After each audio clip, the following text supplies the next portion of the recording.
दोस्तों, भगवान के साथ होने पर मिलते हैं यह 8 संकेत। मित्रों, वैसे तो सुख दुख, लाभ हानि, यश अपयश जीवन के हिस्से हैं और यह सब तो आते जाते ही रहते हैं। लेकिन कुछ लोग अपने जीवन में इतने निराश हो जाते हैं कि उन्हें लगता है कि भगवान को उनकी कोई परवाह नहीं है। कुछ लोग यह सोचने लगते हैं कि भगवान है भी या नहीं। लेकिन हम आपको इस वीडियो के माध्यम से बताने जा रहे हैं 8 ऐसे संकेत जिनके बारे में हमारे शास्त्रों में बताया गया है, और ऐसे संकेतों का मिलना इस बात का साक्षी है कि भगवान आपसे प्रेम करते हैं।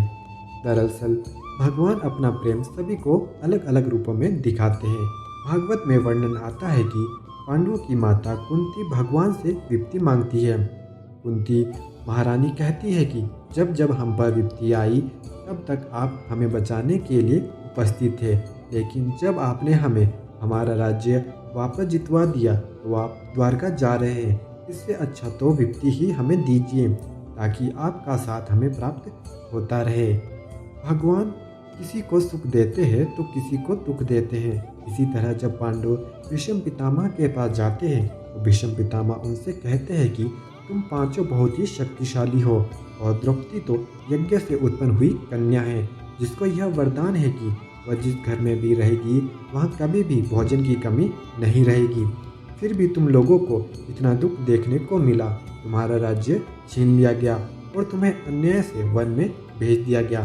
तुम्हें जलाकर मारने की कोशिश की गई और क्या क्या षड्यंत्र तुम्हारे साथ नहीं किया गया। भगवान की लीला भगवान ही जाने, ना जाने भगवान अपना प्रेम किसको किस रूप में दिखाते हैं। भगवान किसी को सुख देते हैं तो किसी को दुख देते हैं, लेकिन कुछ भगवान के भक्त यह नहीं समझ पाते कि दुख भी भगवान की ही देन है और वह निराश हो जाते हैं। उन्हें यह शंका होने लगती है कि क्या भगवान को उनकी परवाह है।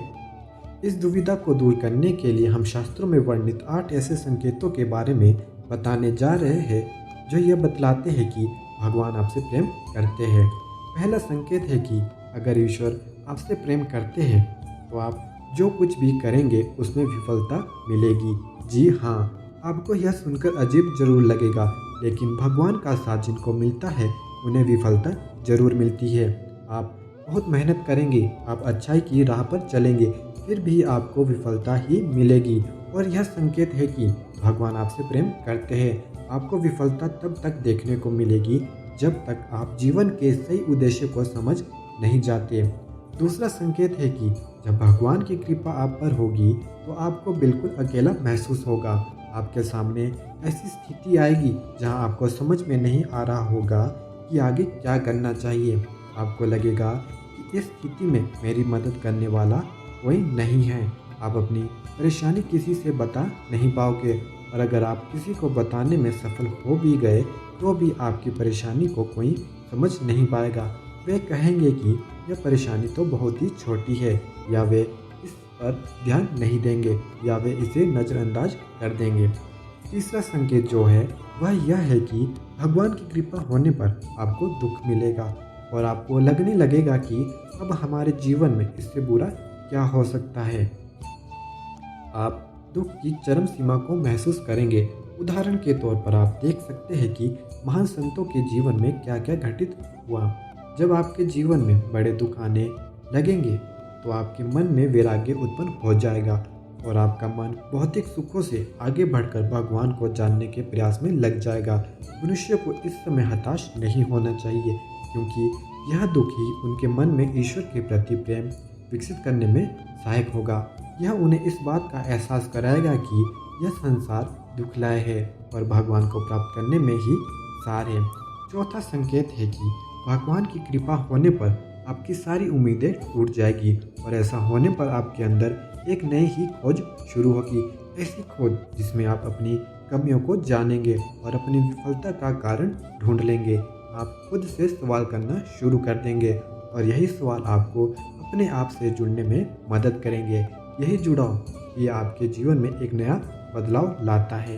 पांचवा संकेत है कि भगवान अगर आपके साथ है तो आपके चरित्र में बदलाव होने लगता है। जब आप खुद से जुड़ते हैं और अपनी खामियों को जानते हैं तो आप इनमें सुधार करने का भी प्रयास करते हैं। इससे आप अपने आप को बदलने की प्रक्रिया शुरू कर देते हैं।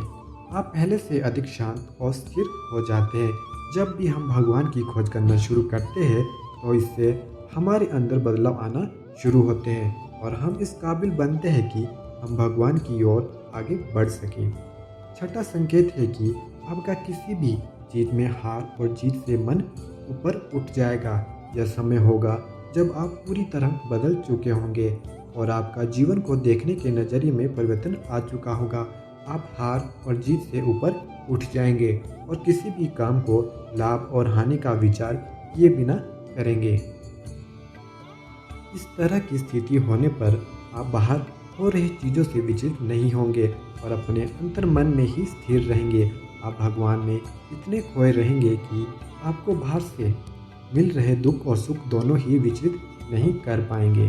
सातवां संकेत एक परीक्षा के रूप में होता है। जब आप भगवान की भक्ति में संलग्न हो जाते हैं तो आपके जीवन में एक ऐसी स्थिति आती है जिसमें हर चीज़ आपको सहज ही प्राप्त होने लगती है। सातवें संकेत में आपके पास सारे ऐश्वर्य अपने आप ही आने लगते हैं और आपको उसमें असमर्थ होने से बचना होता है। आपको सारी चीज़ें जो संसार में प्राप्त करना मुश्किल है, जैसे कि धन, ऐश्वर्य, मोक्ष इत्यादि, सहज ही प्राप्त होने लगते हैं। ऐसे में आपकी परीक्षा होती है कि आप इन चीज़ों से असमर्थ ना हो और आपका मन भगवान में ही लगा रहे। अगर आप इस परीक्षा को पास कर जाते हैं तो आप आठवें संकेत की ओर बढ़ते हैं। आठवें संकेत में आप भगवान से मिल सकते हैं और उनसे बात कर सकते हैं, जैसे कि आप एक आम आदमी से इस वक्त करते हैं। इस संकेत के मिलने के बाद आपके मन में जरा भी संशय नहीं रह जाएगा कि भगवान आपके साथ है या नहीं, क्योंकि आप हर समय भगवान के साथ रहेंगे। दोस्तों, यह थे विभिन्न शास्त्रों में दिए गए कुछ संकेत जिनके मिलने पर आप समझ सकते हैं कि भगवान आपसे प्रेम करते हैं। यह सब सुनने में अजीब जरूर लग रहे होंगे, लेकिन इनका विवरण कुछ इसी प्रकार दिया गया है। भागवत के एक श्लोक में भगवान स्वयं कहते हैं कि मैं जिस पर कृपा करता हूँ उसका धन हर लेता हूँ। धन चले जाने से उसके सगे संबंधी उसे छोड़ देते हैं और वह तरह तरह के दुख पाता है। दोस्तों, आपको हमारी आज की कहानी कैसी लगी कमेंट करके जरूर बताइएगा और साथ ही हमारे YouTube चैनल हिंदू ज्ञान सागर को लाइक, शेयर और सब्सक्राइब करना ना भूलें। धन्यवाद।